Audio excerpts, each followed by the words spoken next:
Hello, hello. Happy Friday, happy Friday.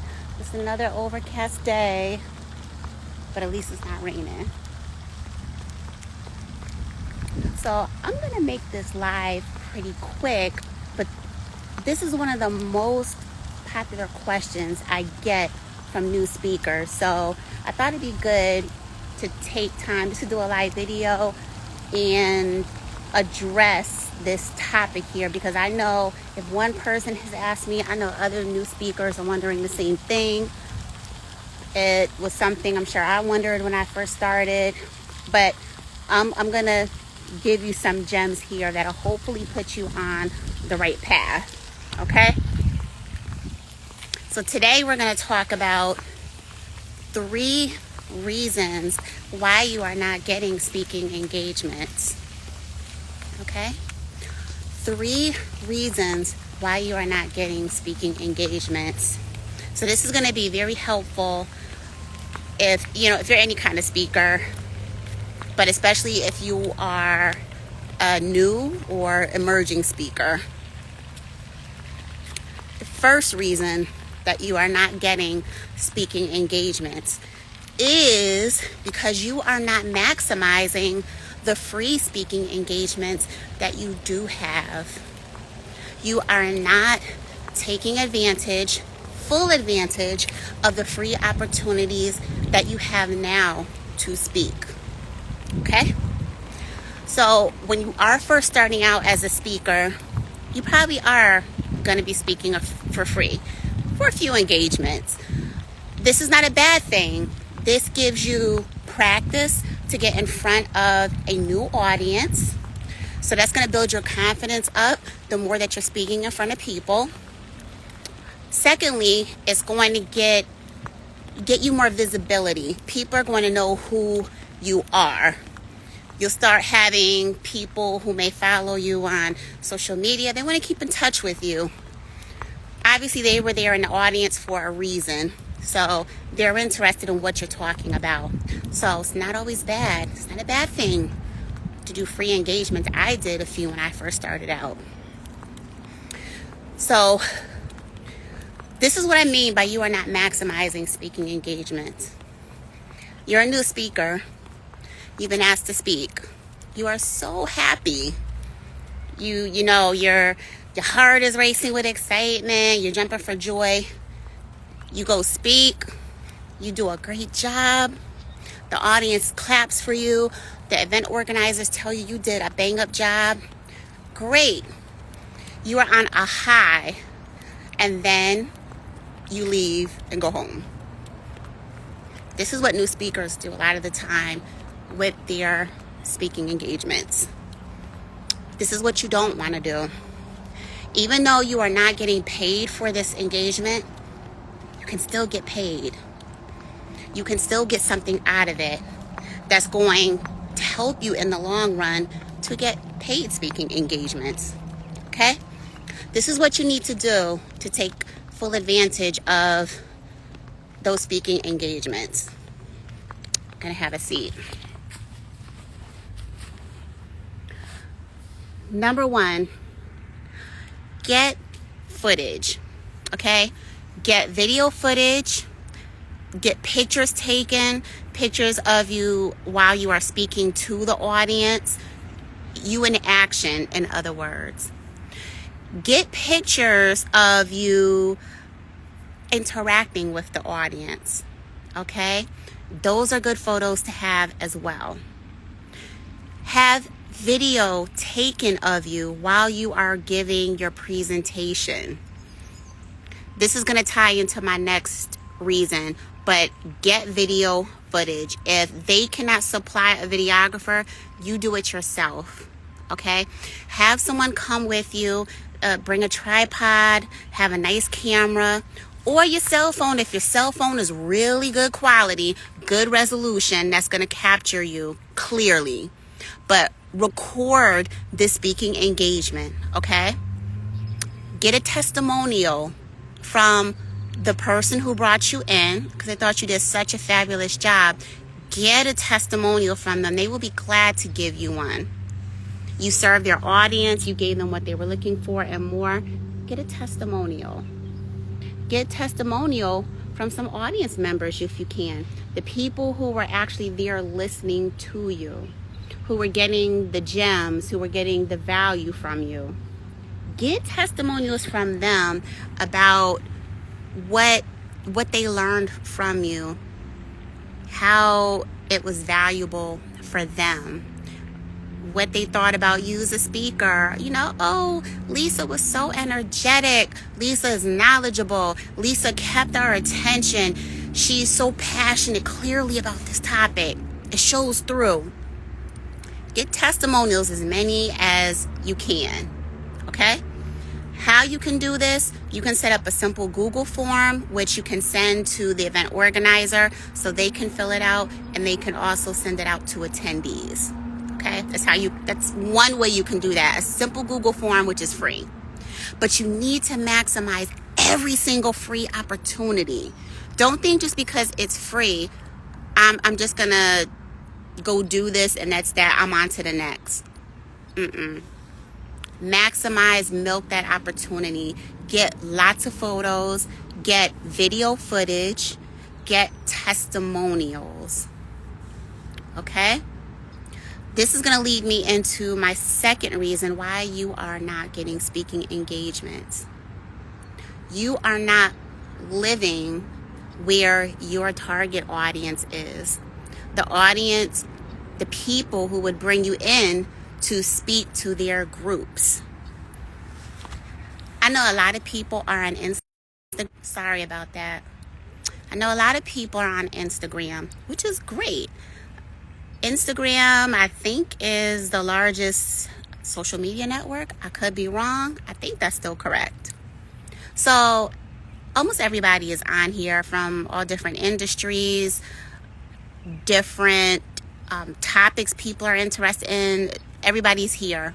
However, think about what it is that you speak about. What do you speak about, and where are those people at? Where are they living online who would see your content and go, I like that post that Angela just put up. I liked what she was just talking about with leadership. That they might decide to bring you in and speak to their company, to their association. Are you where your audience is? If you talk about leadership, if you talk about conflict resolution, if you talk about culture, for example, office culture, you need to be on LinkedIn. That's one example.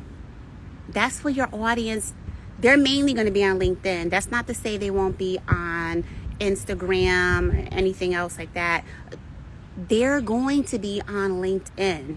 And let me just say this, a lot of people sleep on LinkedIn.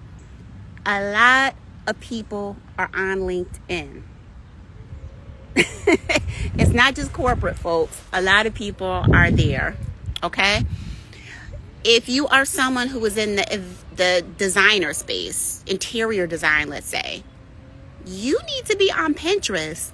You need to be on fire on Pinterest. You need to be posting content there consistently. That's where your audience is. They're on Pinterest. They're looking for design ideas, and you need to be where they are. When they are looking for, what's the new color palette or, I don't know, new sconces for their living room, you're on it. You are that expert that they can go to, or who they can at least ask about this. So you need to be in the spaces where your audience is. Now, myself as an example, you know that I teach about excellent public speaking skills, excellent communication skills. That's what I do. You better believe I have a presence on LinkedIn. I know a lot of you see me here on Instagram, and I'm consistent on Instagram because I've gotten private clients from Instagram. So Instagram is definitely not a waste for me. It's awesome, and I love Instagram. But I'm definitely on LinkedIn because speaking engagements, I I've been contacted about speaking engagements, about workshops, about trainings. So let me just say that when I say speaking engagements, I'm not just talking about going up on a stage, speaking to an audience of 500 for an hour, giving a keynote speech. No, speaking engagement can be many things. It can be the training that you do for that organization. It can be the workshop. It could be a breakout session for a conference. So speaking engagement takes many forms. I have been asked by a number of organizations who have found me on LinkedIn. Hey, woman of God. Hey, Emma Sarah. We're talking about 3 reasons why you may not be getting speaking engagements. So the reason that I'm talking about right now is that aspiring and emerging speakers, they are not in the spaces that their target audience is. They're not in those spaces. Like I was just saying, if you are an interior designer, you need to be on Pinterest. That's where your audience is mainly going to live. If you speak about leadership, if you speak about conflict resolution, culture, you need to be on LinkedIn. I speak about communication, public speaking skills. So you best believe I am on LinkedIn. And I was saying that I've gotten a few speaking engagements from LinkedIn for trainings. So don't think that you need to be everywhere. That's another mistake people make. I need to be on Pinterest. I need to be on LinkedIn. I need to be on Instagram. I need to be on Facebook. I need to be on TikTok. Is your audience there? You need to focus on where your audience is at. Nothing wrong with having a presence on all these platforms, but you need to focus the most on the ones where your audience is. Where you want to get speaking engagements, you got to think about where those people are, okay? Because you don't want to burn yourself out focusing on these variety of channels that your efforts are not going to be maximized there. Your audience doesn't live there. So think good and hard about where your audience lives at, and you have to post consistently there. I'm consistent about posting on LinkedIn. Like, if you check out my page, I'm consistent about that. And that doesn't mean that I'm posting different content than what I post here on Instagram or YouTube. No. I am very big on repurposing.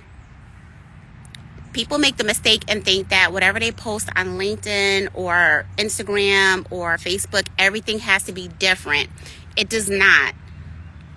The way you describe it or the way you write about it on LinkedIn may be different than how you write about it on Instagram. However, the meat of it is still the same. It's the same content at its core. So you don't have to reinvent the wheel to post content on different social media pages. You really don't. So that's number 2. You have to be where your audience is. Number 1 was you have to maximize free speaking opportunities.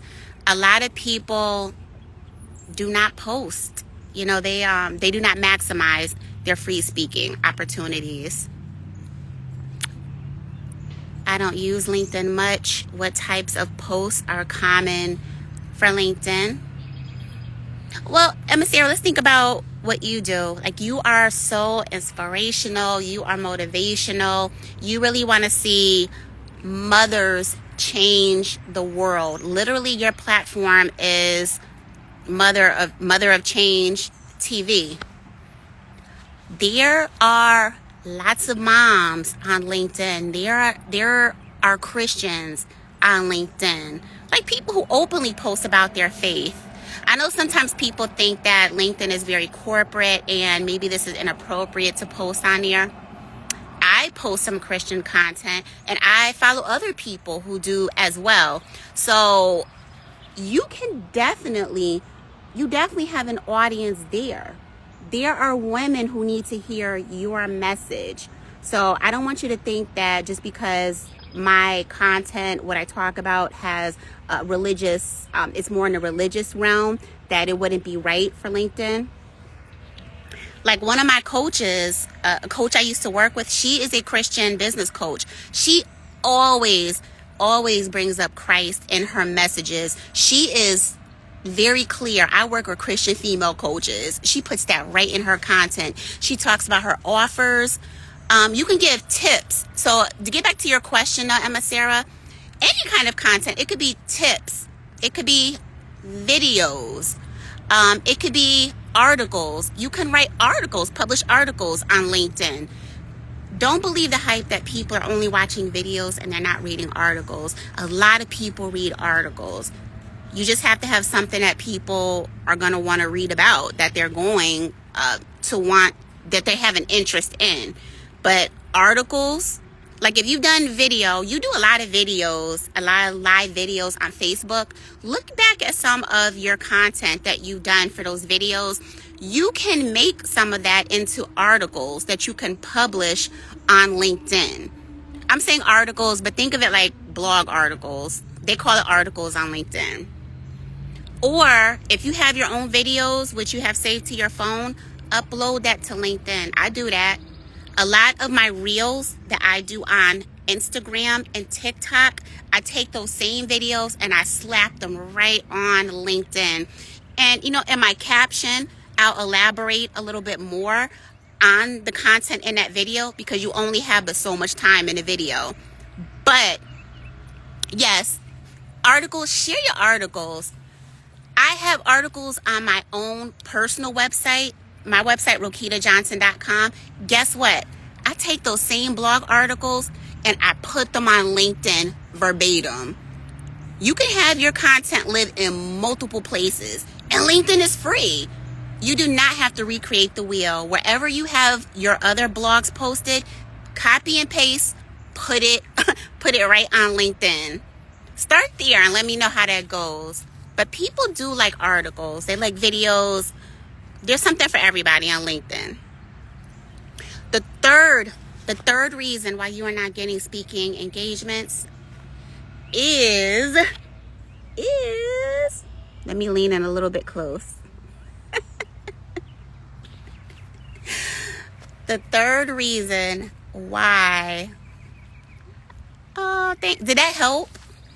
Let me know, was that helpful? Because I love your live videos on Facebook. They're good. That was helpful.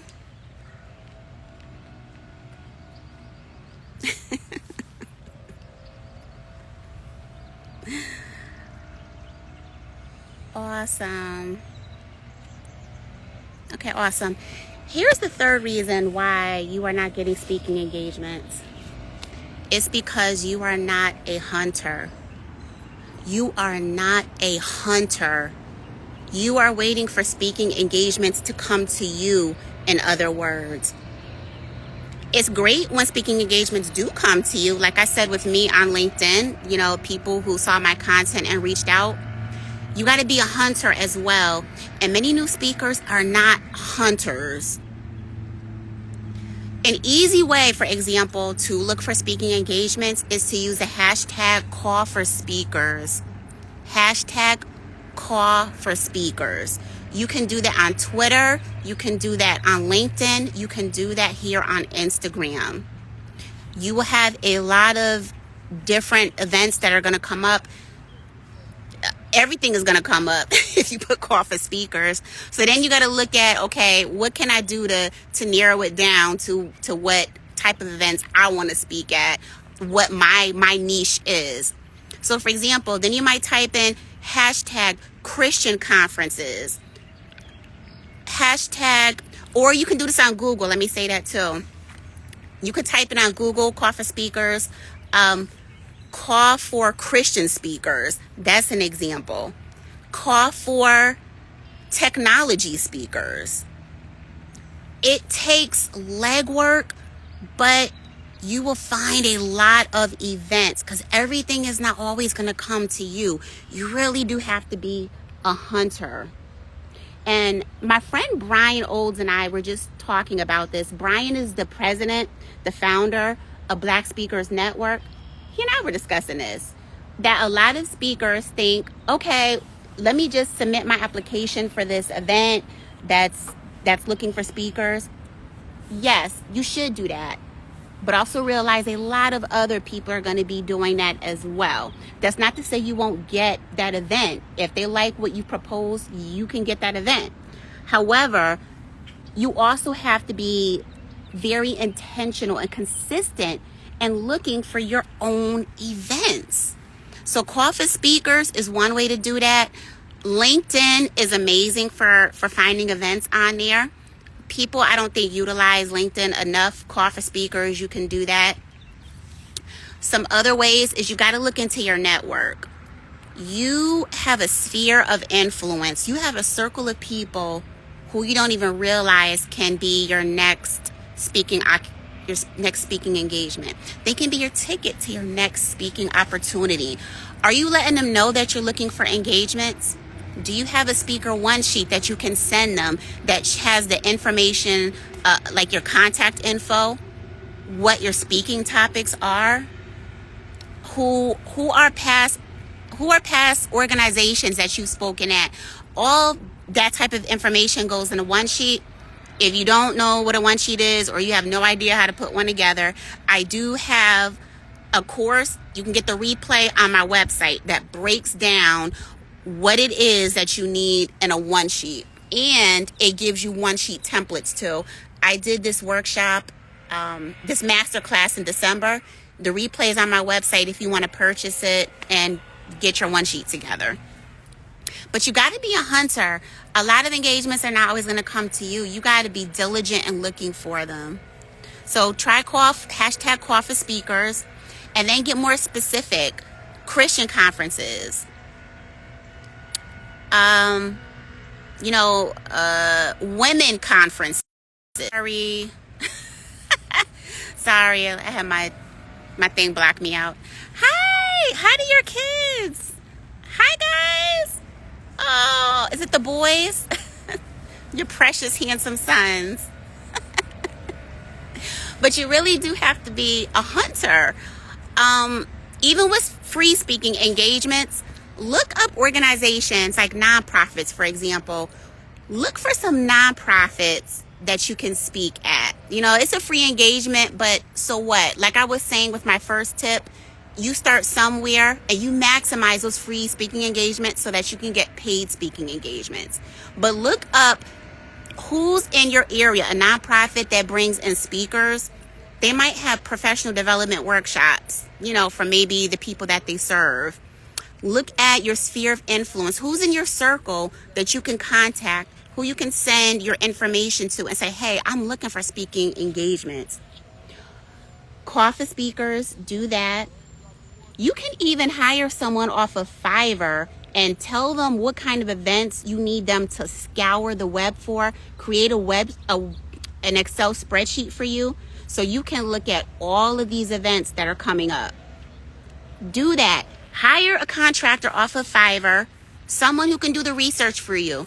Listen, I need Christian conferences that are, between July and December of this year that are still coming up. And if you want, be even more specific, within the USA. If you don't care if it's, international, just say anywhere. Hire someone to put a spreadsheet together for you, as many events as they can find. Pay someone to do that so that you can sit there and then you can look through what events you want to apply for. They would put together the name of the event, where it's at, is this a free or paid speaking opportunity, the deadline to apply, things like that. That'll save you a lot of time so that you can then just focus on applying for the events that are right for you. So these are 3 reasons that you are not getting speaking engagements. All of these take a little bit of legwork. Would that just be hiring a VA? I do have people who help with that, but just wondering on Fiverr, who does that work? Yes, if you have a VA and that's something that that's a task you want to give him or her, absolutely have them do that. I know there are different types of VAs for different tasks. So if that's something that you have within your VA's wheelhouse to do research, things of that nature, then have them do that. But for people who may not have a virtual assistant, maybe they are really a solopreneur. It's just them in the business. You can go on Fiverr, look for someone who, you can look for certain keywords like research or, research, events, conferences, keynote speaker, something like that. I would probably start with research. Wondering if Fiverr has someone is specific for events. I do not doubt it. You can find almost everything on Fiverr. I've hired someone off of Fiverr when I needed them to take all the material that I had created for a guide, a workbook guide. It was like 30 pages. Yeah, I could sit there and do it, but I don't want to sit there and design it. That's not the best use of my time. So I just paid someone to take what I wrote. They did a beautiful job. Yes, research, conference research, I would say, events research. Look up that type of stuff. And for the person on Fiverr, I really think research should be somewhere in that your criteria when you're searching. But you can get somebody at a very reasonable price. You would be surprised. Very reasonable prices. So I'm going to start walking again. Thank you, Emma Sarah, for being on. Let me know, for everybody who watches this, if you watch the replay, type replay in the comments. Type replay, and then let me know which one was most valuable for you. All right, have a great day. Bye.